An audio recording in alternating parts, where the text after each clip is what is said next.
Good evening, everyone. I hope we all have been out enjoying this gorgeous weather that we have had.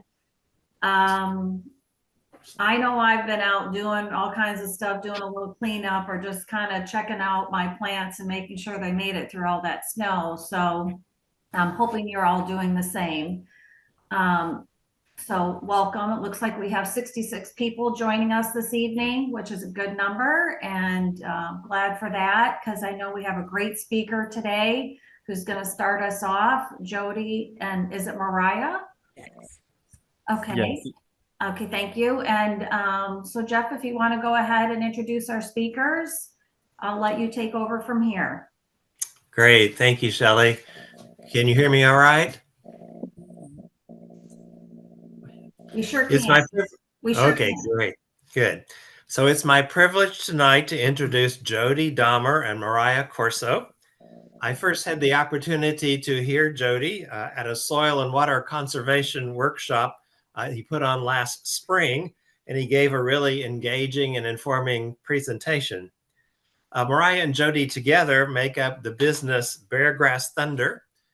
They do advocacy work on how to improve the environment, make communities and transportation accessible, and promote urban biodiversity and agriculture. They successfully advocated for Yarden legislation in Louisville, and they promote new urbanist principles like adding trees to the streetscape, rezoning for different amenities like walkability and public transit to coexist in the same neighborhood. Mariah and Jody try to keep a positive attitude even when issues are discouraging and unjust. And they try to lead by example, often leading workshops or with their hands in the dirt, planting native plants, removing invasives, or clearing waterways. They're open to community input and work in collaboration using a consensus model, inspiring others to join them on the journey. At our program brainstorming session in August, one group expressed an interest in learning more about what to do with hell strips, those areas between the sidewalk and the curb, also known as verges. These are some of our more challenging spots as gardeners. And I immediately thought of Jody, and we look forward to his presentation, Gardening in Front Yards, Verges, and Hell Strips. Welcome, Jody and Mariah. We're glad to have you with us. Oh, wow. What an introduction. Thank you so much. I'm so excited to be here. And, we're this presentation, to talk about gardening in verges, we have to talk about a few things involving codes, involving plants. And we would really like to first talk about what needs to happen locally in order to make sure that gardens in any type of front yard area, especially near a sidewalk, are okay. And we've had a lot of success with this recently. We helped over the a 5 year period. We changed Louisville's native plant ordinance to include gardening allowed in front yard areas, native plants allowed, flowers, and more specifically, being able to overwinter plant material for nesting habitat and habitat for pollinators. After Louisville changed their code, Jeffersonville, Indiana, and Clarksville, Indiana have followed suit. And it's really exciting to see more and more of the cities around this region start adopting these codes. And when I talk about the codes, for about 90 years, it was actually illegal to have any plant over a certain height in a public facing area, which meant that for most cities in Jefferson County, as well as Floyd and Clark County, that meant that you had to have mandatory mowing in most areas with street frontage. So that grass lawn aesthetic actually was enforceable. And for many gardeners, before these codes changed, they actually had some fines and some penalties for trying to have a garden there. So, talking about how to change that, if you are in an area like a suburb, an HOA, an area that has some of these restrictions, it's really important when we talk about weeds that there is an actual definition in state law and state codes that has to do with agriculture. And these weeds right here are having an undue effect on farming and therefore have to be eradicated anywhere you see them. So poison hemlock, kudzu, some of these things that once you plant it in one area, it will spread everywhere surrounding it. And uh, in the county level, on the township level, you might have also a weed control board where the original purpose was to find patches of kudzu or invasive plants. And sometimes that weed control board can start to be a little bit more aggressive in what they consider needs to be mitigated or cut. So, learning some of the existing agencies in your county as well as in your town that enforce that is really going to make a difference when you start gardening in that public facing area. These are just some basic definitions that when you talk about city code, especially with code enforcement, it's helpful to differentiate between pollinators, weeds, cultivars. For a lot of code enforcement officials, as well as elected officials, they don't have much of a plant background for the most part. And being able to teach them exactly what you're trying to do, I'm not trying to grow a field of kudzu, I'm trying to grow flowers. That's a very basic jumping off point for some people. And when you bring in zinnias, non-native plants, there's a difference between a zinnia and kudzu. And so, talking about being able to be inclusive and adaptive to the existing gardener's aesthetic without trying to enforce a rigid boundary, that is a really easy way to turn people over and be excited about a verge garden.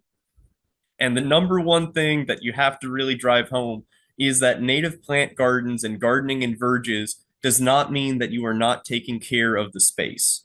These gardens, for any gardener, that it takes work.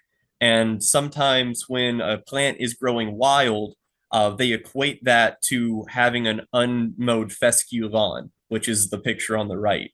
And we all know that that is not a typical garden for what we're trying to do. Fescue is very aggressive. It actually needs to be eradicated for the most part before you try to plant in a front yard. And this is still completely enforceable by code enforcement to be mowed, to be mitigated. It is not the same as a normal garden or what you're trying to do in a hellscape or verge or a high heat area. So all of these ordinances that we talk about surrounding Clark County, Floyd County, the Jefferson County, all stem from the 1930s in what was called the Uniform Standard Code. This was a blanket federal guideline in order to make farmland very easy to develop for the post-war effort and beyond. And what happened was that there was one section in there that most cities adopted that said that all weeds were defined as being taller than X amount of inches above the dirt. And when we talk about weeds and we talk about what that means, that was to really drive home an aesthetic difference between having a suburb in a rural area and having a farmhouse. For the 1930s, 1940s, being close to agriculture in that proximity was seen as messy and something that was outdated. And switching that guideline over to having a very manicured mode aesthetic, especially from the curb for curb appeal, that became the standard instead of an option. And so what has happened, a lot of these cities, even if somebody wants to grow more food or more flowers in a sidewalk area on their property, there are still these codes from about 90 years ago that prohibit it by law. But all it takes to change that is just a meeting with some council people, a meeting with the code enforcement officer to see what they enforce. And if push comes to shove, it's a changing one sentence that will allow for a front yard garden in your HOA, in your suburb, or in your city. So the current New Albany Code, just to give an example of what I mean by that, this is their definitions. This is legally what code enforcement and what city council can fund. And it lumps all perennial, annual, or biennial ground level plant generally used as a landscape amenity as a ground cover. There aren't really any other defined terms for what the different flower types are, for whether a flower can exceed a ground cover height. And that really, not having more definitions as to what aesthetics are, really prohibits some forward thinking landscaping in that way. These are the weed ordinance codes for New Albany. I just went through public records and I did a weeds search as the keyword. And so this is classifying any growth of weeds, grass, or rank vegetation on private property which is neglected, disregarded, or not cut, mown, or removed, and a height of over 9 inches. And then the second one is any accumulation of dead weeds, grasses, or brush on private or governmental property. So these two standards in this code, it means that you can't overwinter your flowers. And once a flower blooms, if you get a complaint, you have to cut it down if there are multiple code enforcement complaints. This is very similar to what was on the books in Louisville and what was really rigidly enforced in certain neighborhoods of Louisville before they changed it. So it might not be enforceable right now, but it is important to know that that is still the current definition of what a weed is, and potentially under this other code about prohibited activity, your garden could potentially be classified as an environmental public nuisance if you do not obey these codes. So all that to say that farming is something that is becoming more and more trendy, especially for the younger generation. And we're seeing a big pushback on those restrictive ordinances in order to grow flowers, food, anywhere on private property that you own. So this is all that to say, I'm sorry for the history lesson, but this is something that we have to talk about if we're trying to make sure that you are not going to get cited or fined for growing in a landscape verge. Indiana has some great resources on this. IndianaNativePlants.org actually has an entire checklist and walkthrough on how to talk to your city council about that. Zionsville actually has an entire roadmap plan on what they did in order to have more pollinator gardens and parks, in order to find less people or cite less people. And then just talking to gardeners that are in areas that have changed the codes go a long way. This is New Albany, Ohio, and they actually just made April Native Plant Month. And so all that to say that municipalities and governments, sometimes all it takes is just a little nudge, but once they see how pretty it is and how much cost saving measures can go into switching a mowing budget into a gardening budget, they usually are very quick to adapt. And, we already got one New Albany in Ohio. I think that, if we need to, we can work on Indiana's too. And then talking about code enforcement issues, when you're doing a verge garden, when something is in the public right of way, in the public eye, it's really important to make sure that your neighbors, as well as your neighborhood as a whole, is aware of what you're doing to some extent. There might be what's called AG zoning on property out in rural areas where neighborhoods inside the urban boundaries occur. There might not be any actual definition of what is farmable land or what is garden space. So there's a few agencies you might need to talk to, Public Works, you might need to talk to the Parks Department, because anything that is in the city-owned space on the road, that's technically a government permit right of way, but a lot of times you can really get some exemptions, and just as long as you explain what you're doing and it's not just letting it grow up, they won't send a mowing crew, which is really important when you're doing this, because unless they know, they might cut it down using taxpayer dollars. And that really just feels bad for a lot of reasons. The other thing I do want to mention here with code enforcement is that with that height restriction, some code enforcement officials might understand gardening, but other times, especially when it comes to flowers that are very tall when they bloom, like sunflowers, until that code is changed, a sunflower might be classified as a weed before it blooms, And then once it loses its petals, but before it makes seed, it might be reclassified as a weed because it's no longer aesthetically pleasing. So there's a lot of different ways that you can potentially be cited, but there's a lot of ways that you can actually help to make sure code enforcement and your neighbors are on the same page there. And I think just to like enforce a couple of the points that Jody made, like some of the reasons that this is so important is that when we're making pollinator spaces, leaving the seed heads over winter can be crucial to the migrating birds that come through this area. And to actually increase our insect population, if you are looking to have a pollinator feeding station, having blooms in the summer is great, but leaving those stems over the winter is essential to actually encouraging the reproduction of our native insects, because many of them lay their eggs and overwinter in those stems.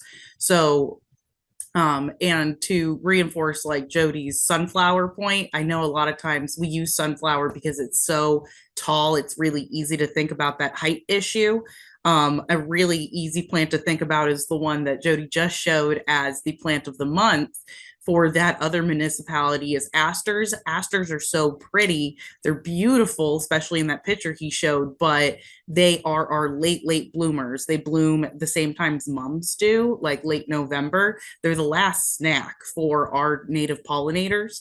But before they bloom, they look aesthetically crazy compared to what is traditional and standard. And so it's really about changing what messy or what beauty is, and really being able to see the beauty in feeding our bugs and bees and birds. So this is something that was completely illegal in Louisville before the code changed in 2022. This is a front yard shade garden with a defined edge. And just to put it in perspective, this bare grass underneath, that used to be the entire yard in this heavily shaded area. So you can just see the erosion. And what they did when this tree lost its leaves, they actually took all the leaf bags from their neighbor as well, and they just carpeted the entire bare ground with leaf material and planted ferns and shade ephemerals. And we have a sign on this left side that we're going to have in a bit magnified so you can see it. But everything here with a defined border, with a sign, and making sure that there is a buffer between this and the sidewalk. That is everything that Louisville yards need to have what is called a yarden, or a public-facing garden space. This is the definition that was added to Louisville's code that made that legal. What we are calling anything that has to do with gardening in a public-facing area, we call that a managed natural landscape. That is very different than letting grass grow up. We call this planting with a purpose. And when you plant with a purpose, you know exactly what you're planting. Make sure you have a plant list.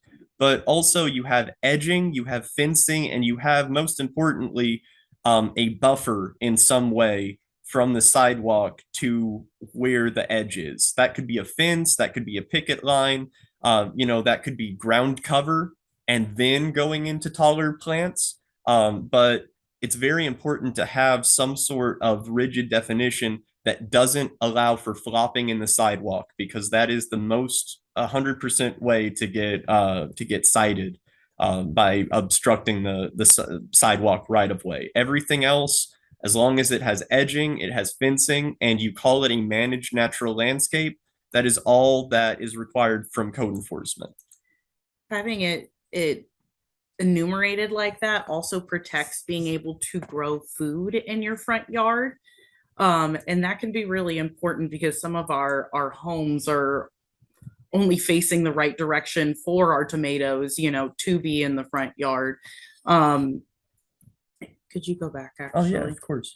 Yeah. And so I think it's also interesting to show that the reason that's so related in the managed natural landscape is because when it comes to adding pollinators, you can do so in a really manicured and traditional landscaping way, but also by adding in like messier pollinator patches, you are engaging in what's called regenerative agriculture, and you're being able to again really add into the ecological purpose of putting in pollinators.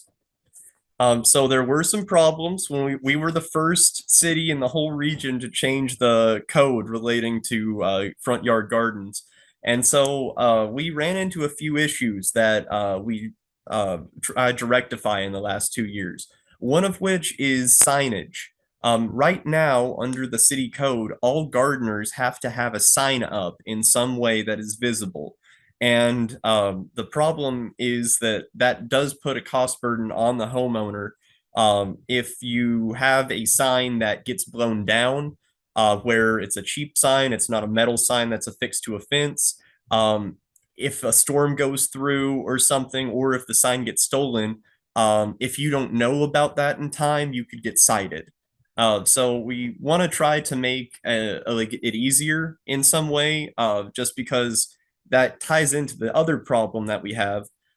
Sometimes food that is in the grass family, like wheat, like corn, Rye. rye.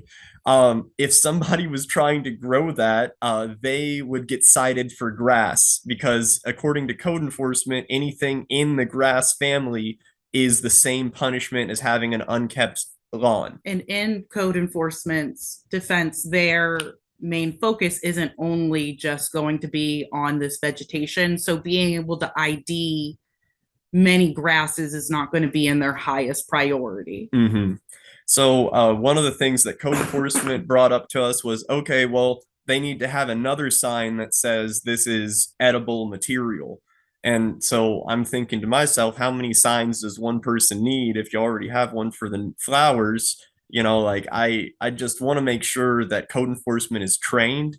And to that point, Mariah actually gave the first spring training last year to almost all of code enforcement. And it was a huge success. Like citations went down dramatically once there was just a little bit of education. We took the burden off of being able to ID every plant to just being able to invite in to ID those noxious weeds, which is a much shorter list. And really, truly, even though we are advocates of native plants, this law actually allows for you to plant non-natives as long as they are not within that noxious weed like category. Please do not plant honeysuckle if you can. But the last thing I'll say about it is that since the law changed in Louisville, Louisville has what's called a buffer from the sidewalk. There are suburbs, and I think Jeffersonville, Indiana actually has this as well, where they want a mandatory percentage remain mowed grass. And we're not advocates for this for a couple reasons. One, by enumerating a percentage of the yard that has to be grass, we are writing into law what your land has to look like. They're telling you with absolutely no doubt that you have to do X, Y, or Z with that portion of your land. Buffers are a little more practical in that it addresses the issue of adjoining properties, of flopping into the right of ways, and it also gives the option that the buffer does not have to be grass. It can be in another ground cover family as long as it's very, very short. And we'll be giving some examples very soon, because we are about to go into the Hell Strip Verge section. This is a magnified view of one of the pollinator signs. This was distributed for free through our Soil and Water Conservation District. I believe that Clark County might be starting up something like this because Clarksville and Jeffersonville have just recently changed their ordinances. And this does meet the requirements that are necessary within the codes. Even if you try to do this and it isn't in the code, it's very recommended to have a sign. If you can get one for free through your local agencies, that's great. Buying one can be worth it too, because that goes a long way into indicating, hey, I'm doing something different here, but it is something that is purposeful. Exactly. So now, the moment you've all been waiting for, Hell Strip Gardens, the final frontier. These are some of the best practices that we have seen just in our work in Louisville neighborhoods, as well as advocacy on what would best be allowed for verge gardens for high heat, for very poor soil, and maximum pollution. That not only has to deal with motor oil, sidewalk runoff, but also that salt content, because of the way that the roads are salted, is going to be very, very high compared to anywhere else on property. So those conditions are going to be very different from even across the sidewalk in your front yard. And so just going off of that, short 3 feet maximum for now until you get more clarification from your public works director. That means that herbs would be great, chamomile, mints, of course, spread, but on a sidewalk verge in a contained area. We have seen that it is pretty self-contained, especially as an end cap piece. And when Jody says mints, of course, you can use traditional mints, but the non-native mints are the ones that you hear about that you say, oh my gosh, I'm never, ever going to get rid of. There are many native mints that we recommend. Just to name a few, the blunt tooth mountain mint, Virginia mountain mint, slender mountain mint. If you are in a more shaded area, downy mint and wood mint are both good. These mints, as well as lemon mint. Their mints are still aggressive, but they're not aggressive in the same way that they're going to be putting out like rhizomes, and you're never going to be able to remove them. The mountain mints in particular are very good pollinators. They attract over 90 different species to them. And it just so happens that Picanthium moticum, blunt tooth mountain mint, was actually named Plant of the Year by certain nurseries. So that has, and quite honestly, it's my favorite one as well. I highly recommend it if you are able to find seeds or are able to do cuttings. That one roots very easily, and it does not really care about soil quality, which is very good. Number one thing for mints, though, do not plant catnip or anything that attracts animals to a road verge. That is setting yourself up for some really bad heartbreak, especially if you're having it in front of your door. You don't want to bring animals near a roadside for that. You can always bring them onto your property by landscaping in a way that makes it a little bit more safe, but you have to make sure that if you're planting for wildlife, planting for bees, butterflies, birds, that is also going to be very close to fast moving traffic, depending on where it is. So I would recommend for this maybe something that can be managed pretty regularly, and that if you're leaving seed heads, things like that, make sure that it is a very, very short plant, so that way the cars driving past aren't trying to call code enforcement about blocked visibility. What we have found with public works is that a parked car height or less usually is tacitly allowed. 3 feet or less is the prescribed, in writing for Louisville. It might be less other places. But surprisingly, trees do not count as plants that obstruct the right of way. Bushes do, but trees, the way that they're pruned, and especially since there's not much vegetation at street level, those are exempt. So make sure that when you're talking to public works that, you're getting all the different things, because if you can plant a tree, maybe you can plant some flowers around the trunk to dissuade from people weed whacking it. There's a lot of different conversations you could do in order to have that. Yeah. Mm-hmm. And I just wanted to address the picture in the last one. In the picture that Jody's showing, we were actually able to fill this house strip kind of area from seed. The soil was very poor. It was right now in the picture, you can see that there's a lot of brown-eyed Susans fleshing up. It was brown-eyed Susan time. Before that, you can see just a touch of them. There was blanket flower that was doing really well in there. Blanket flower, Indian blanket, the giardas, they do really well from seed. The rudbeckias do really well from seed in the really, really poor dirt. These are biennials, but that can be to your advantage.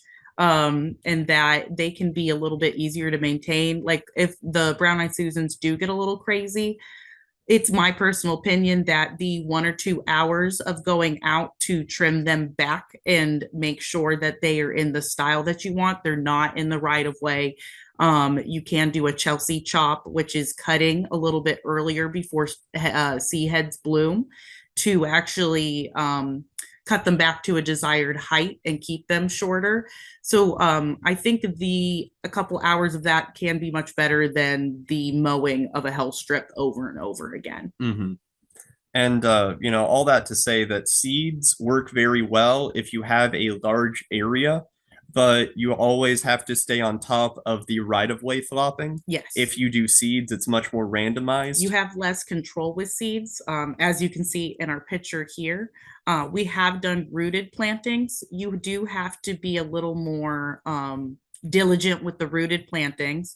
Many native plants are resistant to drought, and they will be really adapted to being in that high heat area.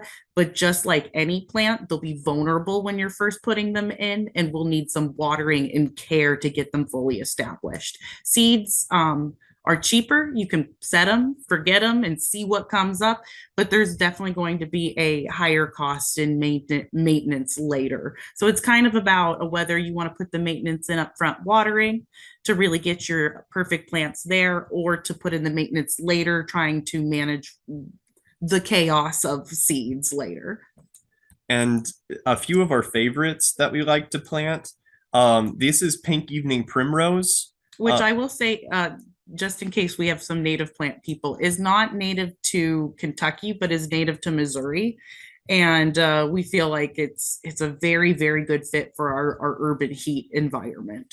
And Purple Poppy Mallow is the same way. Mm-hmm. You are looking for something that doesn't get taller than 2 feet in this case, and that spreads very aggressively laterally, which means that one rooted plant will eventually take up a large space very quickly, and it's a constant enough bloom that anybody walking past starts to expect it. Mm-hmm. And every season as it grows, it becomes more and more part of the fabric of the sidewalk instead of something that has to be maintained. I really love ground covers for that reason. Yarrow, if you're looking for something that needs to be maintained a little bit more, whether that's a weed whacker or a mower set on a reel or mower with a high height, yarrow is a wonderful, wonderful ground cover if you're able to seed it.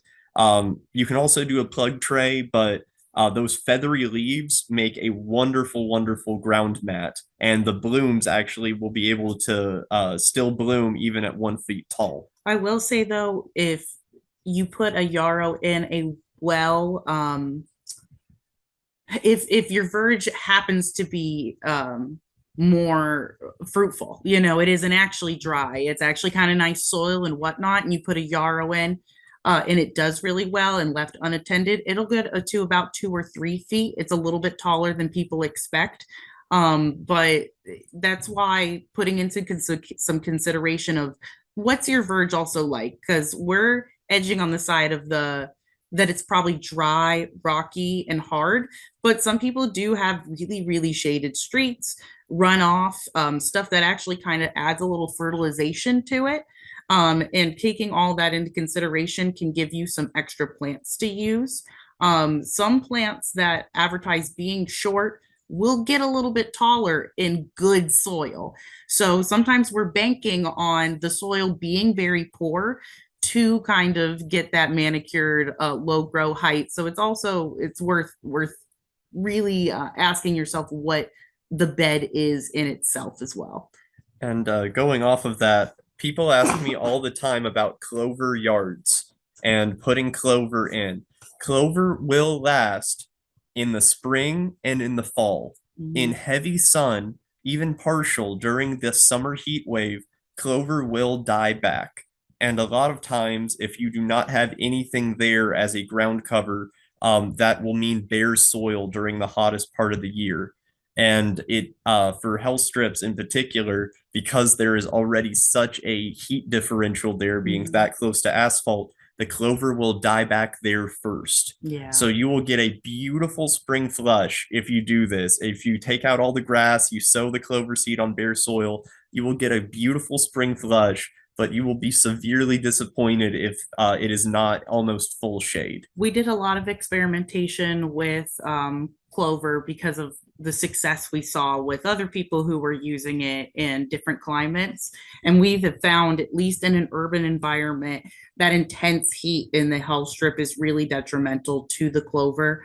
Also, in an urban environment, clover, it doesn't get very tall. It's still taller than what we're used to with a manicured lawn, though. So sometimes a helpful neighbor will come by and or ourselves will want to kind of mow and trim it. And we find here in Kentucky that the clover does not take well to being trimmed and mowed. So we do suggest now, for an area that you do want to mow consistently, that yarrow really is the best choice. Mm-hmm. Yes, clover, if you have it in a partial shade yard, bunnies do the best mowing you could possibly want. You don't need to do it yourself. Unfortunately, for a lot of suburban yards, once that clover is mowed, if it is disturbed soil, then Bermuda grass does start to come back, and the grass seed in the seed bank actually starts to germinate once that clover dies. So there is still good uses for it. But we prefer to try to use native clovers to really mix in. But clover can be a really cheap, good alternative if you have that perfect kind of shaded area to use it in. These are just some signs that I would recommend putting in the verge if you are going to do something like that. These are metal signs. They can be attached to a pole, they can be attached to a mailbox, just something in the right of way, not bigger than a foot tall, that shows code enforcement, that shows public works that that is a maintained area. And this is a little bit more about pollinator gardens, but I think still applies all in all for the verges. I think in the bee friendly garden up top there, you can see the river oats that are behind it as a fall. So because we are trying ecologically to help the birds over the winter, it is worth thinking about, if I'm going to leave those seed heads, is there a way to make them more appealing than just kind of what some people think of as a mess there. So sometimes adding fall and winter interest can be done with the seed heads and be left there for the birds and for the pollinators, and kind of meet that in the middle to try to help our neighbors transform their ideas of beauty as well. And a good litmus test for that is see whether or not a red twig dogwood is allowed in your verge. That will give you a lot of, is a bush too tall? If it's like kept at 3 feet, is that okay? Public Works answering that question is going to really help you define what and what isn't acceptable in the area where you're at. Yeah. So these are just some recommended changes. Again, addressing food and flowers as an exemption to any weeds that are defined in current city codes, asking the city government to do a mowing audit, seeing how much of their money goes into mowing grass and whether or not some of that, especially if it's on a creek right of way or if it's in drainage, can be used for something different. Whether or not city or county funds can be used to show an example rain garden, an example verge garden, just setting the aesthetics of what you actually want to show as a city. And that way other people can copy that instead of just trying to start from scratch. And if it is discussed, make sure that you are clear that a border and a buffer rather than a percentage, because once percentages get into it, then you need to hire land surveyors and other kind of arduous measures just to try to make sure you're in compliance. And a buffer, all you need is some measuring tape. To the right here, this is an example garden that we did. We call it a pollinator patch. This has a clear defined boundary with a picket. We have a mulch area with rooted plants. These are mints and bergamots that should fill the space almost within a year. And to the around it, we have grass mixed in with some clover and violets that we put into the bare soil here. That's when we do yards that are trying to really supplant a grass area. We really do like promoting violets now. They're a native ground cover that works really, really well in a lot of different situations. And this was a yard that the clover did really well in, and the owner did not need to mow at all. And so it was looking pretty good in the early stages. And then on the left-hand side, this is an example of changing the HOA bylaws for property jurisdiction. Before, all gardens had to be approved by the HOA board for any plant that was put in. And that obviously was very restrictive, and people wanted to start gardening. So what we did, once we presented to the council, we asked them to change that for the sake of the residents by saying gardening is allowed for HOA residents as long as maintained. And because our HOA also is in a city setting for our health strips, we don't technically have a health strip, but we do have our tree wells. This enabled us to put some irises around them. We did some wing stems. We've had some evening primrose, and that has really opened us to just, kind of adding some pizzazz around the bottom of our trees, and has eliminated the need to do much around it during the summer. So these are just some examples of, especially when you're presenting to these decision makers about why it's important. One, drainage could be transformed, especially in floodplains. Anything on the Ohio River could be much more beautiful with meadows instead of mowed grass. And it also helps runoff. The roots of native plants are wonderful, almost like sponges. And I'm going to try to move this here. Some common uses that I see a lot with city governments. This is a verge, a drainage swale, and instead of mowed grass at the bottom, it's now an entire pollinator rain garden. Same here. This is a sunken area, the lowest spot in this area where water collects, and instead of being on the sidewalk, it now drains into this rain garden. And this is something that is very, I think, groundbreaking for parking lot design. For most of the 1990s up until the early 2010s, parking lots were asphalt covered by a mound of dirt where a tree was on top of that mound.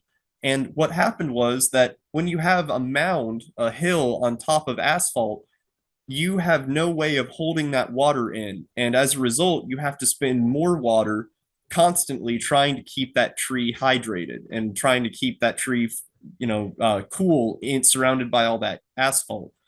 By building a sunken area, a swale that allows water to drain, you're able to concentrate trees and concentrate lower herbaceous plants also in the same area. And you're able to do that much more of a cooling effect than if it was just a narrow line of mounded dirt.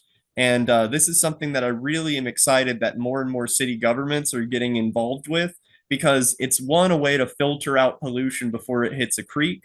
But more importantly, it is able to keep our parking lots and areas where there's a high heat index cooler for seniors, cooler for strollers, cooler for the people that need it the most. And potentially, if it was big enough, it could also be a park space or a meeting space inside a parking lot, which is just really cool to visualize. So the last bit of my presentation, this is how to establish a native plant garden. If you're starting from scratch, if you're trying to get your front yard as a garden, the number one thing I would recommend is get rid of that grass some way. Depending on your preference, you can do non-chemical. If you are doing a large area, I would recommend that you do maybe half of what you are thinking of the first year, so that way you can see what grows best in that space before you spend all of your time trying to mitigate an entire section. It's a marathon, not a sprint.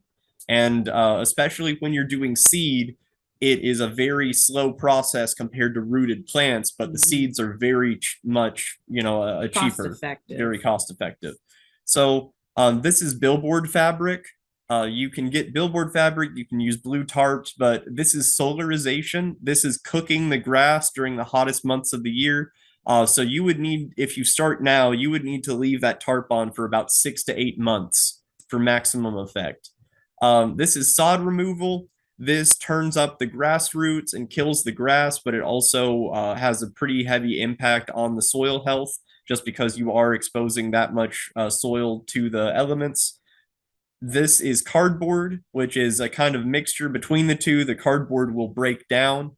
And this is a very neat example of a raised bed garden for edible food surrounded by a pollinator garden bed.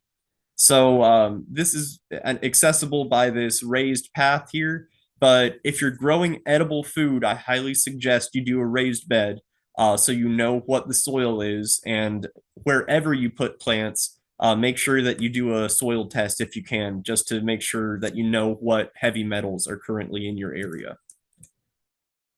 Establishing a garden, I like to say that a native plant garden has 3 years and they do different things each year. The first year they sleep, the second year they creep, the third year they're fully established and they leap in growth. This is a year 1 plant. You can see that it is still alive, but it has put most of its time into root production. Yes. So these little nubs, when you are a first time native plant yarden and you're trying to get established, you might be very disappointed the first year thinking nothing took. Everything looks very small. I would recommend, if you are feeling that way or you're worried about having that happen, mix in some annuals in addition to those perennials like coneflower. You want to make sure that you have some annuals like blanket flower that don't need much cold stratification to add a pop of color the first year. They will fade out over time, but if you're willing to have some height, Joey Biden's is a really good annual that takes, but I recommend that typically for a rain garden that you can have some height in. Some other annuals that we use are just general sunflowers to actually add a pop. If everything isn't necessary to be native, zinnias can also be a really nice, reliable annual to kind of spruce things up while you're waiting. And this is just a 4-season look at a pollinator garden being established. This is in LaGrange, Kentucky. This was the first year. You can see that these were just 5-inch pots that were put into the ground with a bed of mulch on top. And the first year, you have some blooms, you have a few things going on. They left it the entire winter. So this is what it looked like during the winter. They were able to get city code enforcement to understand what they were doing here. But you can also see that if those codes weren't changed and a neighbor complained, this does look like weedy material. And so that's why it's so important to have that training and to kind of preempt that if you're wanting to leave food for the bees, butterflies, and birds year round. So this is the next 2 years after, and you can just see how much over 2 years these have expanded out. So when you're starting, you don't need as many rooted plants as you think to hold an entire space. Imagine this as a hell strip. You only would need maybe 2 rows maximum, and you could get by on, say, this section here with probably 10 rooted plants that would eventually fill in the space over time. Yeah, depending on when you're doing rooted plants for native plants, I give about every plant, at least each clump, you're going to want to give around 3 feet of space. Of course, you need to do it for each specific plant and look into each species, but that's just like my general rule of thumb. If I'm looking to get some real density, I like to plant in groups of 3s and about 12 to 18 inches in a triangle shape. That way I establish that large clump there. Just like planting other plugs, sometimes, 2 out of the 3 will make it yada yada. And that can be a way to really stylize everything. Putting one rooted plant in and really carrying it through will get you the look that you see here on the screen. It's just that you are really going to have to wait those few years. So by upping the number of plugs and really clumping, you can kind of speed that up just a touch. And And depending on your aesthetic, the number one thing that I recommend is putting the shorter plants towards the road, putting the taller plants more framing the windows, framing the house, and one that creates some really nice texture, but also it prevents a sunflower from flopping over into the road after a windstorm Yeah. and you getting a citation that you didn't even know happened. There also can be just good choices too, in not only height but in stiffness. Some plants have different stiffness than others. Like coneflowers tend to be very stiff and upright. There are some thoroughworts that are eupatoriums. They kind of look like sweet Joe pies, but they are very, very stiff in their presentation as well. So sometimes looking for some more unconventional choices can also allow you to expand out your bed in different directions.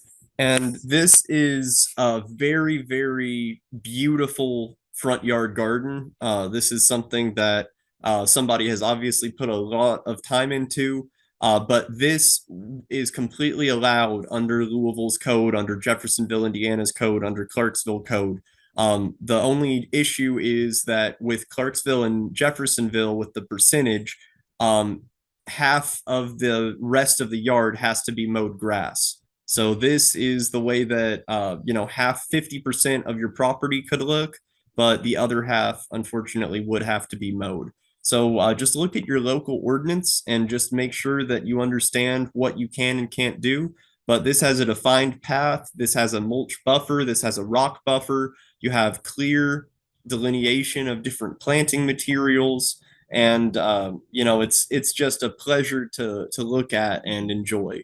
And this is something that these are all very heat tolerant plants because they're native to the region, which means that especially if you're able to find seeds and start saving seeds of native plants in your region, they will be that much more adapted to life in the Ohio basin and help your neighbors thrive, help your neighborhood thrive. This is just another example of a baby pollinator garden, spring, summer, and winter. They left the seeds for the wildlife and they have a clear border next to the road. They mulched with leaves from just some bags around the neighborhood. And so far, the neighbors have been okay. And the last thing that I will say is that with native plants, they do so many things for us, but just gardens in general, we have the power to really move the what is considered possible in urban settings, in suburban settings. It doesn't have to be just grass anymore.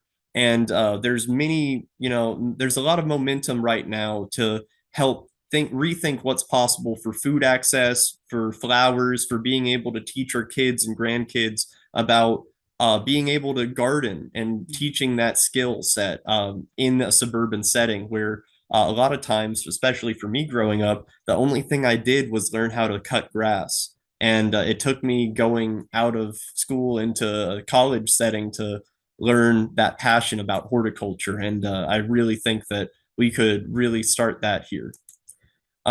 Native plants in the winter, of course, varying interests, seed heads, but yeah, just some more examples on how to kind of combat that, doing something different, but while being able to keep that nesting for the bees and keep feeding the birds, and ways that we can kind of meet in the middle in an urban setting where we're changing minds.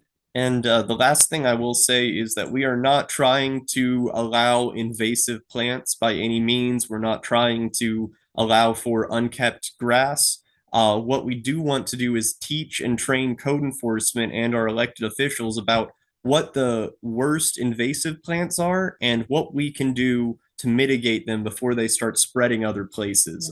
Japanese knotweed is a big deal in Louisville parks, and anywhere that you see a slope going into a creek, you might see it.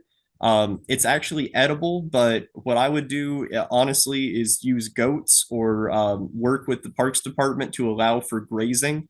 Goats will eat most invasive plants very, very readily as long as the soil is not contaminated. Multiflora rose, this is a garden escapee. Kudzu, of course, one of the worst ones. But a lot of times code enforcement doesn't know the difference between this and an unbloomed flower. So being able to just have a relationship with them is going to be that much easier to mitigate any issues you have with planting in the verge or planting in the health strip or planting in a spot that is in the public face. And the worst one of all time, a honeysuckle.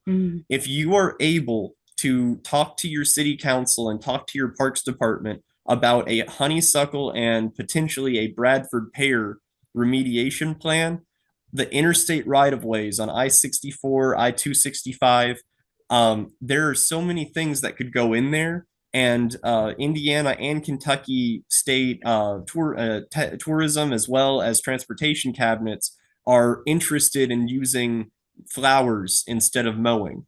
And I think that there's a lot of momentum there finally about taking care of some of these invasive plants. And sometimes when we remove invasives, like people worry like, oh, well, aren't the birds getting like berries from the honeysuckle? And unfortunately, because the honeysuckle isn't native to this area, it is essentially giving our birds like empty calories.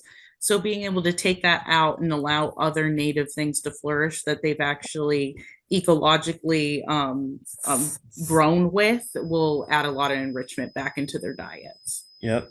And the final thing I'll leave you with is that growing the relationship, pun completely intended, be available and have examples.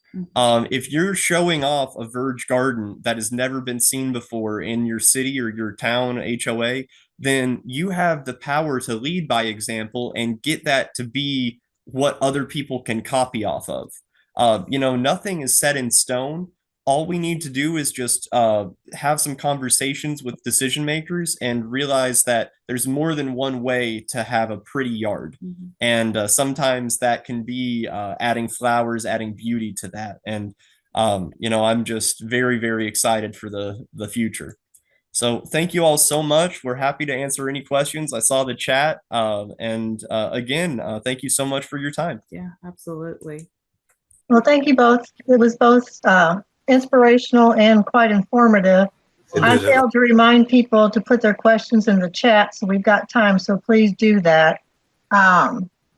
Kara commented that she's all in on getting New Albany to be more native friendly. I think you gave us some good advice on that, and we all can get involved with our city and county folks. Where do you think is a good place to start on that? The number one spot, what was able to tip Jeffersonville and Clarksville over was we met with the Soil and Water Conservation District of Clark County about the problems that Louisville had.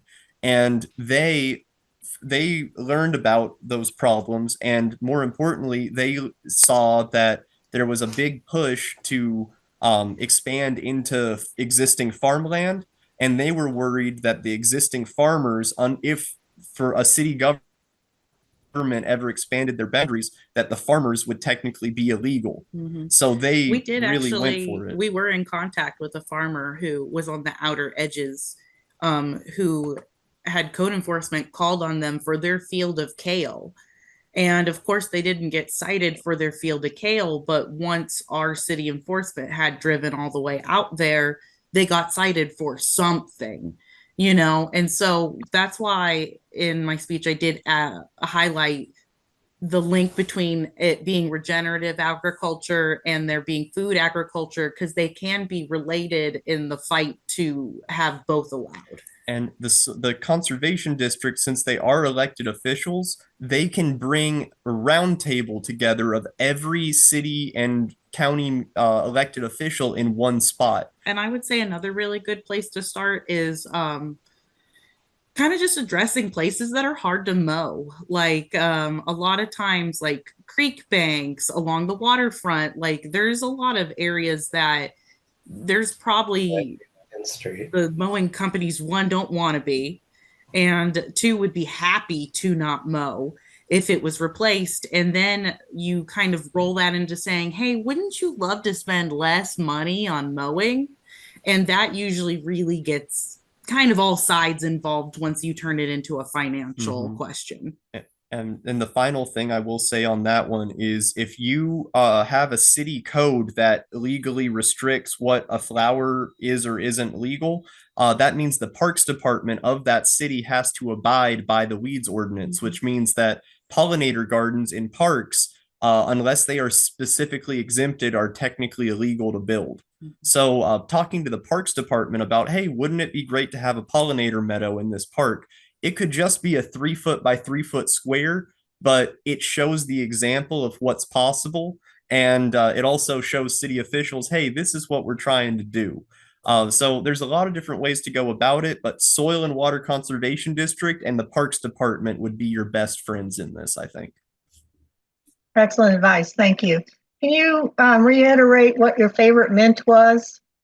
Oh, blunt tooth mountain mint. It's also sometimes called wide tooth mountain mint.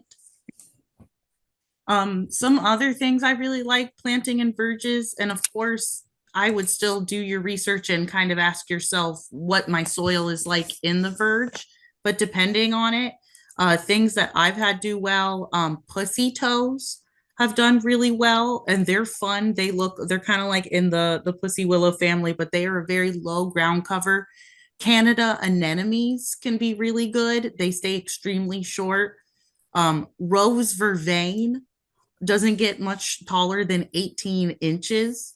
And it has very pretty long lasting blooms. And if you have a dry shaded area, which can be really tough, there is a native fern called ebony spleenwort. And when it comes to dry area, if you're looking for stone crops, there is a native world stone crop and a really great one called limestone flame flower. And that's ultra native to this area because it needs the limestone content in our soil, but does super well in the really, really high heat. I would say though, it is bad for high traffic foot areas, but if you have some like little craggly area that you need to fill, it's very good. Ebony spleenwort, it's a great fern for high shade, very rocky, poor soil. It's very interesting. It's just in that one situation when you would need it. And the only reason I mention it is since we were focusing on verges. Excellent. Both Karen and Cindy asked about what the best time to take down the dead stems. It is a calendar time. Are you looking for a certain temperature, or what are you looking for? So if you're worried about your neighbors, you can take them down whenever. If you're looking to leave your stems so that you are encouraging the increased population of our native pollinators, you would want to cut your stems after it has been above 70 degrees for 2 weeks. Which for Louisville, it used Typically to be, yeah, Derby. typically Derby. But I would say that in the city center, if you are within the bounds of 265, you could get away with doing mid-April. We have about a 5 to 10 degree temperature differential inside what's called the urban heat island, which is where the parking lots are, where the high heat is. We are actually in downtown Louisville, we're actually at almost a 10 degree differential, where, you know, in the next 10 years, we might be able to actually do citrus on the parking garage rooftops. And if you can leave your stems over winter, that is what's best for the pollinators. But let's say you have pollinators that you can leave full stems in the back, but you need to take care of that front yard. If you cut them before the first like hard frost, so we're talking like late November, early October, you can cut a lot of your stems back and lay them down. Some pollinators and native will still get use out of them. They're not that peak best use, but sometimes we, being in an urban environment, have to work with our neighbors as well. So sometimes you can leave stems in the back and you can get rid of those and lay them and let them compost, and they'll still be mildly used. And then I guess the last question that I have seen is, do you get pushback if you're using solarization or cardboard to kill So existing lawn? That can be one of Yes. the times that people are like, oh my gosh, what is happening? What's going on with the yard? That's why putting up a sign early on can be good. Now, it is not against the rules to do cardboard or solarization. Cardboard in particular, we usually recommend doing sheet mulching on top. The cardboard does create that barrier. It can smother the grass. The sheet mulching makes it look a little more aesthetically pleasing. The downside to that is that you can't put seeds directly into it because that mulch is letting off too much nitrogen for seeds to grow. But that's the best way to kind of put in rooted plants, because mulch to our neighbors says, I'm being taken care of. Solarization, we used to have issues with it because people would be like, what is that? After I did the training with the Louisville Metro, that was part of the kind of things that I showed them that weren't like, hey, that's kind of a sign that this is what's happening. It's not necessarily uncared for, or, you know, going to be there forever. And we were able to successfully solarize a couple front yards this year with no complaints. I think it really does depend on your neighbors, and it really comes into just being part of the community and kind of trying to put that education out if you can. We like cardboarding and solarization as ways to use without herbicides. So those will be your top ones with the lowest amount of physical labor without using chemicals. Mm-hmm. Yes, if you're doing something like a front yard garden or something like that, it's like I said before, start with 50% of the area you want to do this year and make that look very, very nice. That can be another way that cardboarding and solarization can be a little more palatable to neighbors. Like, oh, they're doing a corner in the back.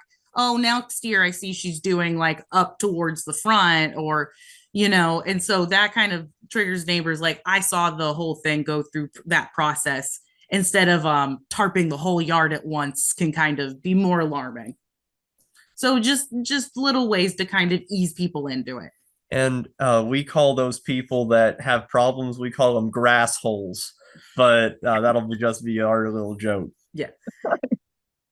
It's good to you just come to your neighbors with a kind of a way of compassion, since we have all been kind of inundated with the idea that grass is best. Grass equals highest property values. Really, part of this whole movement is like, not only is grass maybe not best, and it might also not be the highest value. Like, my yard might be worth more ecologically, really, to the world and to our community than a grass lawn. So it's just kind of weighing that back and forth and trying to come to your neighbors at a point where you understand where they're coming from and kind of getting them to see, hey, maybe there's more value over here. Mm-hmm. The benefits of a good conversation. Okay, Yes. anybody else? Last chance in the chat.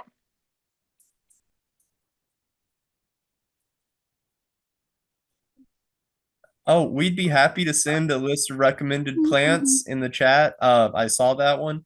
I think the easiest thing to do is I'm going to send an email, and you know, anybody who would like a you know, consult, or we do service Southern Indiana, we just be happy to help anybody who wants to get the process started. And we also have talked extensively with city governments and HOAs. So if you need a helping hand in any of those movements or anything, I'm always happy to volunteer my services for that. You know, the more people that we have growing food and flowers, I think the prettier our places will be. Thank you all so much for having us. Well, thank you so much.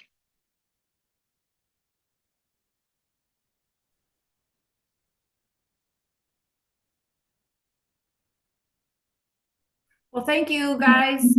Are you still on speaker, Lisa? I am. Okay. Jeff, do you want to do the honors? Oh, what do you want? Of thanking them for the presentation?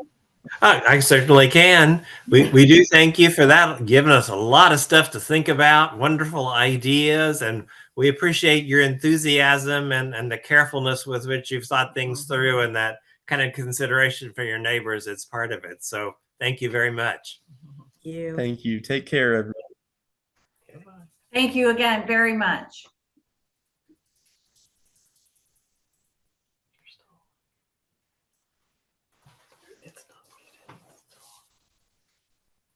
Okay, so with that, we will get going with our meeting. I would like to call to order for our meeting. Veronica, do you want to share?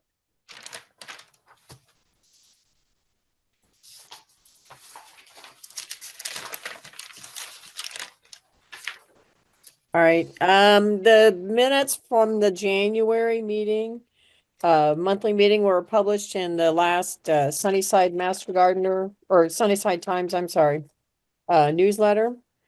I would entertain if there's any comments or anybody want to accept those minutes for approval.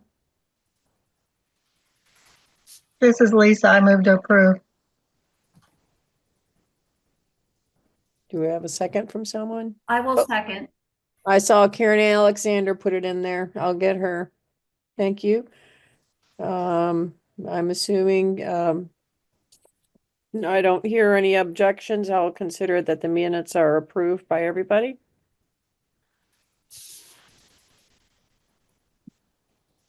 Thank you. Okay, Mike, you're up next. Okay, For the treasurer report. okay, thank you. Just a Okay. second. I'm trying to get it up.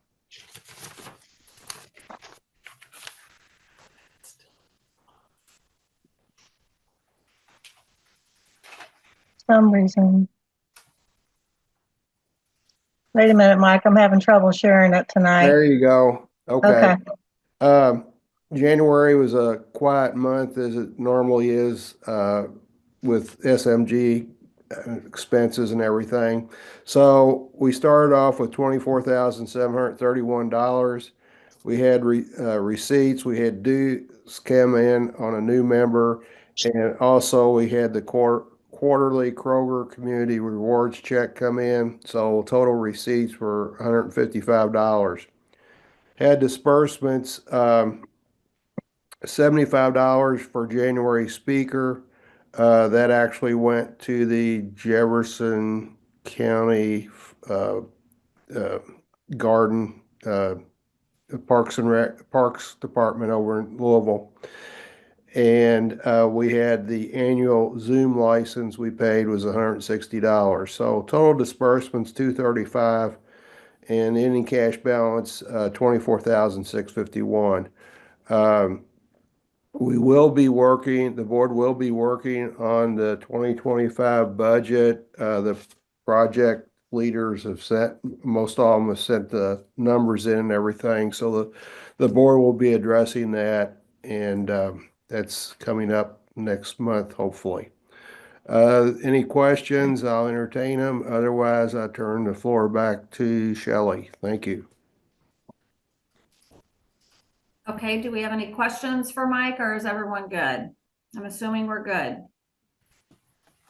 Next on the agenda is Karen in regards to the audit report, please. Hello, everybody. Can you hear me? Yes, Yes. ma'am. Yes. Okay, good. I just wanted to say thank you very much to Kathy for having everything in such wonderful order and doing such a great job for us as a treasurer. Everything was as it should be. Carol Shrewsbury and I audited the 2024 books and found no discrepancies whatsoever. So again, thank you to Carol for helping audit, and thank you for Kathy for making it easy. Thank you, Karen, for sharing that. Next on our list agenda is Diane for the Tomato Festival. Hi, everybody. Let's see. Hopefully you've got on your calendar the date for the Tomato Festival, which is August 17th, and it runs from 11 to 2. We've had a couple of meetings. I should say we as the committee, Tomato Festival committee, And one of the things that came up is we need more volunteers. So if you're interested, please let me know. There'll be sign-up sheets at the meetings we have in person, so you can volunteer. We start setting up at 9 o'clock. Cleanup starts at 2, and we need all sorts of volunteers. There's more information about what's needed in the newsletter. Last year, everybody was very, very generous with donating their extra produce during that week, and we definitely appreciated that. That helped us make quite a bit of money to support the Sunnyside Master Gardener projects. Also, everybody donated gardening items. So again, that was very helpful raising funds. And also, if you have extra room to grow tomatoes for the taste testing booth, we could definitely use a bit of your garden. Last year, we grew 220 some tomatoes for the taste testing. And so we're assuming we'll need to do that again. So we appreciate that. Let me know if you have any questions about the Tomato Festival. I'm glad to answer any. And if not, you can also just email me. I'll turn us back to Shelley. Well, actually, you're next on the list, Diane, for Pollinator Day. Pollinator Day. Okay. Yeah. Let's see.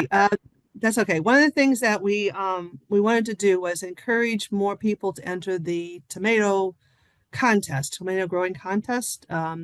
If you remember, we had awards for, certificates for the ugliest, the smallest, the largest, and the most perfect tomato. And so one of the things we thought of was we want to tie that with Pollinator Day. And if you have extra tomato plants, most gardeners end up composting some vegetables that they're started from seeds, and it's like they got to do something with them and they don't have any room. And so they just, they compost them. So instead of composting any of your vegetables, particularly tomatoes, donate them to the Sunnyside Master Gardener booth at the Pollinator Day. That'll help the booth raise some funds for the Master Gardener projects. And we definitely appreciate that. Again, let me know if you have any questions. Thank you, Diane. I appreciate that. Next on our agenda is Deb with Pollinator Day shoutouts. Hi, everyone. I just wanted to let you know that I will be at the March meeting collecting shout outs. So hope to see you there and hope you can help us out. And if you do have any businesses or contacts that you would like the fundraising committee to contact, just let me know and I will take care of that. Thanks. Thank you, Deb. Next on the list is the program committee. I don't know, Jeff, did you want me to mention that, or did you want to talk in regards to the sign-up sheet?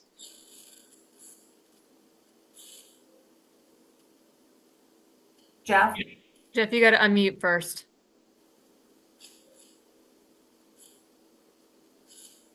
Okay, well, I can just talk on it. That's fine. So because we haven't been meeting, we were talking about, we have that. Are you ready, Jeff? Yeah, there is going to be a wildflower walk on April the 3rd out at Charlestown State Park. We won't be collecting money ahead of time. You pay at the gate gate fee of $7, but it would be helpful to have an idea of how many people might be going. So if you want to go and you want to go, you can email me at jeffcover17@gmail.com, or you can sign up in person at the March meeting. We will be having a lovely wildflower walk at 2 p.m. on Thursday, April the 3rd. So keep that in mind. Thank you. Thank you, Jeff. Next on our agenda is one and only Gina. Good evening, everyone. All right. So there's a couple things on the agenda that are for me, and then I have some other things to share that didn't make the agenda because they just came to light in the last 24 hours. So Grantline Garden Center they are having an open house on April 5th.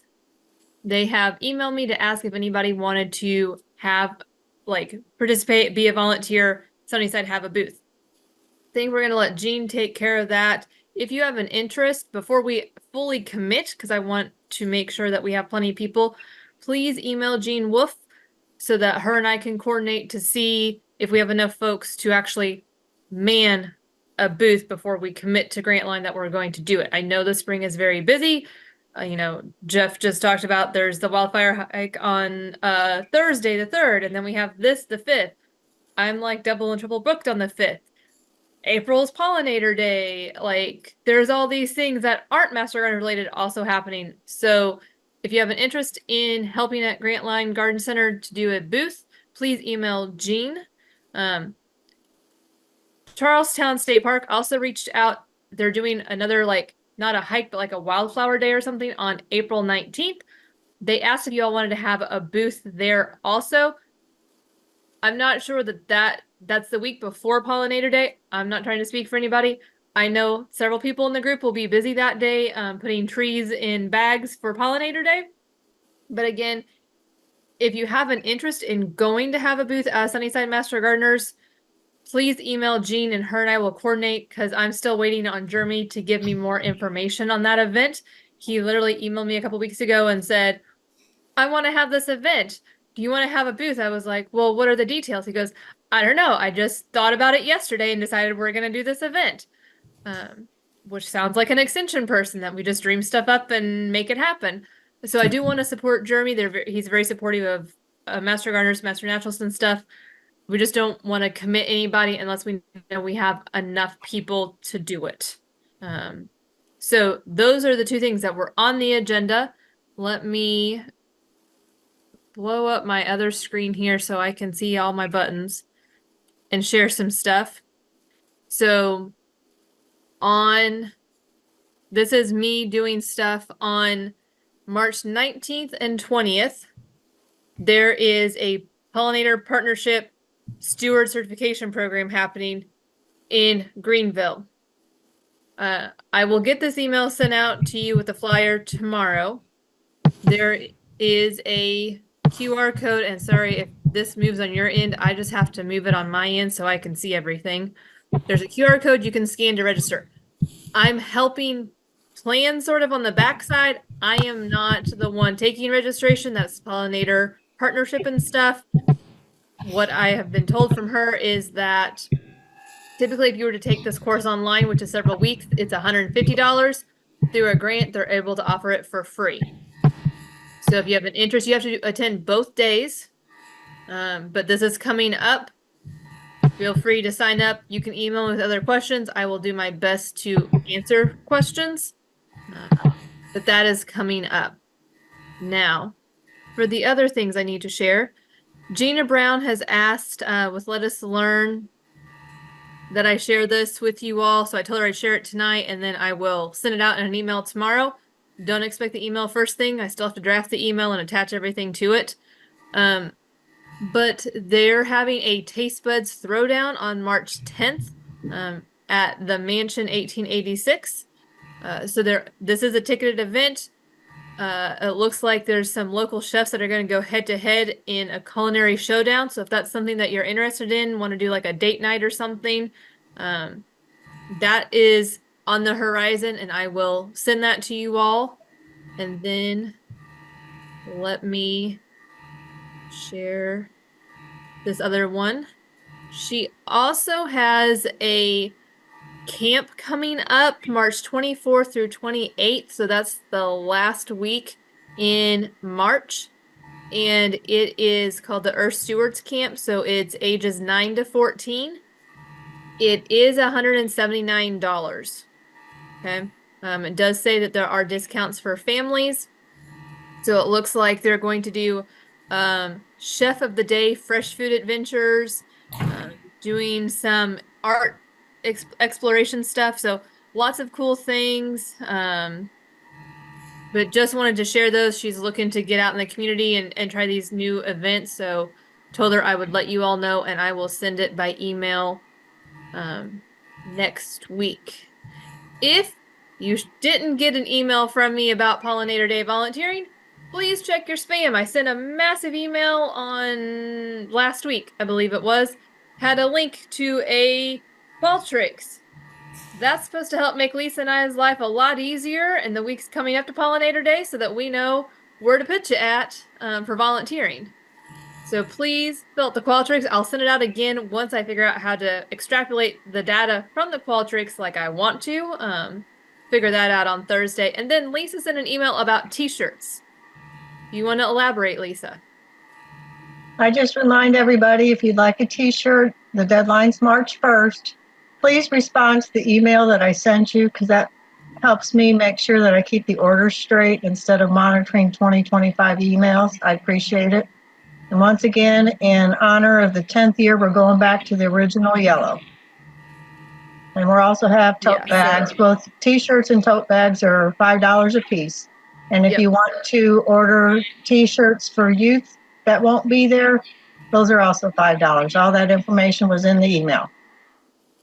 So, and if you have questions about it, let us know. We're trying. We got lots of irons in the fire right now, as you all do also. And so just let us know. Anybody have questions for me? Okay. Then I'm done with my report. Great, thanks, Gina. Next on our list is community outreach. So Jean, are you ready to go? Yes, I think I can share. Oh, good. Thank you, Lisa, for enabling that.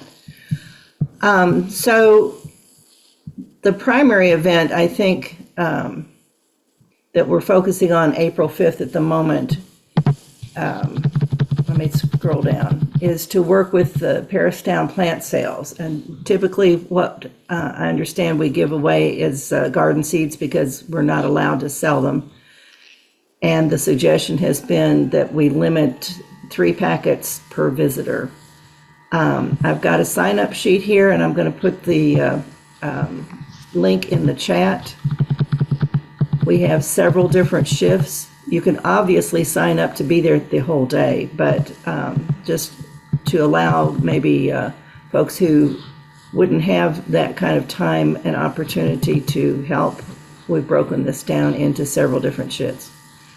Let me scroll back up here. I'm going to put these in the chat real quick.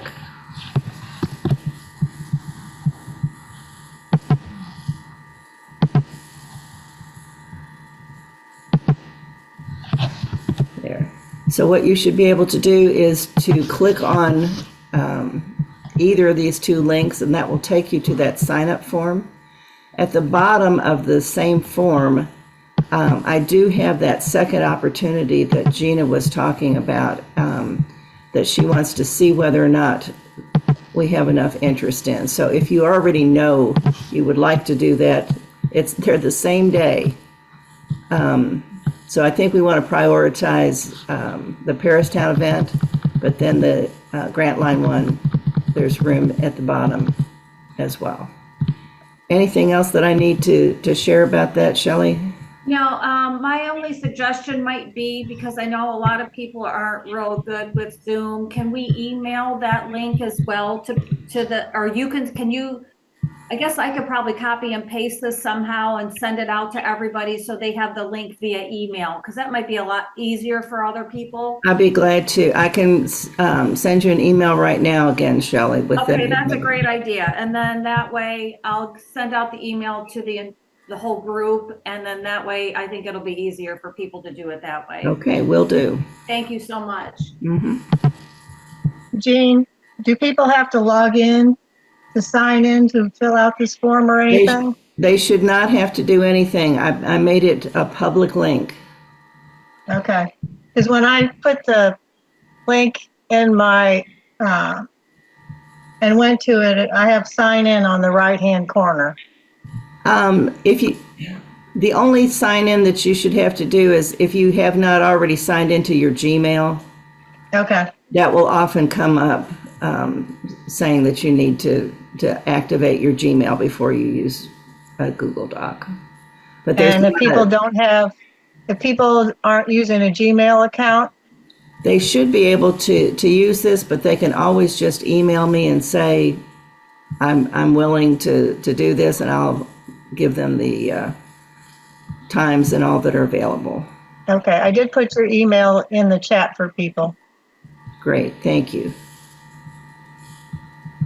Okay, good.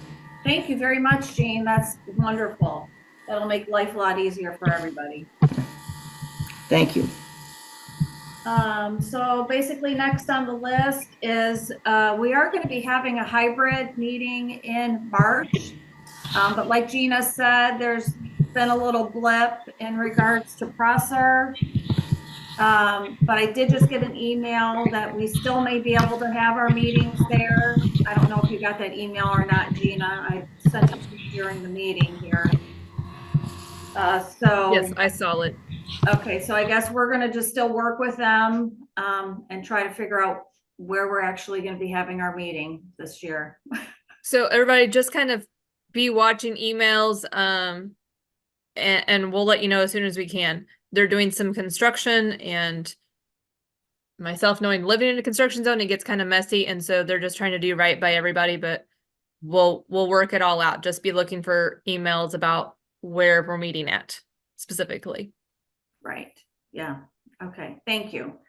And then just a reminder, because I have gotten a couple of emails from people in regards to looking at the website to find, or, you know, waiting for our meetings to be posted on our website, which Mike does a great job. Gina actually has to do something, and then Mike actually posts it.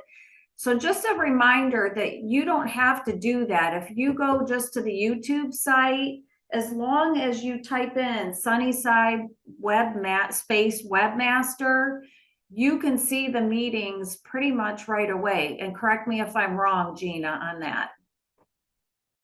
That depends on how quickly I get your recording up to YouTube. Okay, so then, yeah, so I'm assuming what, within a week or so? I try very hard. As long as I'm not being slammed with meetings, I will probably do it like this weekend, and it'll be up by next Tuesday. Right, so again, everybody just be patient. If you can't make the meetings, I mean, like Gina said, she's an extremely busy gal, and so she gets it up for us as soon as possible. And again, then Mike takes it and puts it on our website. There's two options there, so just be patient with everybody, and you know, they'll get it up within in a couple weeks from our actual meeting, and then you'll be able to view the whole thing. So just a reminder on that. Hold on a second, my iPad went dead on me here. Shelley, we do have a comment in the chat box. Okay. Jet Rose is reminding people that the Kentucky and Herb Society Spring Education Day at Huber's is on March 29th. You can contact Jet at jetrose0608@gmail.com or 502-296-1822 for more information. Oh, okay, good. Thank you. Okay. Thank you. So once again, that's Jet Rose, the Kentuckiana Herb Society's Spring Education event. March 29th. Contact Jet. Okay, thank you. Other than that, that's all I have. We've had a very long, I mean, we had wonderful training, but that definitely extended our meeting tonight. It's already 8 o'clock. So we've been together for quite a while here. So I don't want to hold us up any longer unless anybody else has something they want to say or a question they would like to ask. Okay, so then I'm gonna call for, what are our training hours? I'm assuming is 60 or is an hour? No, I had it closer to an hour and a quarter. I went over that hour limit. Okay, so, and we put it in as 1.25? Correct. And then I'm figuring out the meeting here. It's like 25. Would you call that 30 minutes, Gina? 25? Sure, let's go for it. Art was almost laughing at me because I was like, yes, it's 1.25 is a 1 1/4. I saw Yeah. Art laughing. It's fine. It's fine. Thank you. All right, so go ahead and make sure you clock your hours. It's very important to our group and to Gina. So make sure you guys do that. And again, Lisa, you are awesome in sending out all the other trainings that we can take via YouTube, and that's just available to us on these cold days now that we're a little bit warmer. But I guess we're going to be doing the whole roller coaster thing, a hot day one day, a cold day the next. So on those colder days when you want to stay inside, make sure you do some of those trainings, because I know I've done them, and there's just so much I don't know. It's quite amazing to me. Uh-oh, we have one new message again. Business meeting hours. It Half- was half an hour. half. Right, Veronica, we had it as a half an hour, 0.5. Correct. Yeah, so 1.25 for advance, 0.5 for business. Meeting for business. Oh, shoot. Okay. And yeah, so that's all I got. So can I call for a motion for adjournment, please? I move to adjourn. This is Bonnie. Thank you, Bonnie. Anybody want a second? Lisa seconds. Thank you, Lisa. All right. Well, everybody have a great rest of the evening and enjoy the weather while it lasts. And we hope to see everybody next month. And like Gina said, we'll figure out what the location's going to be. Hopefully it's where we want it to be. Bye-bye. Take care.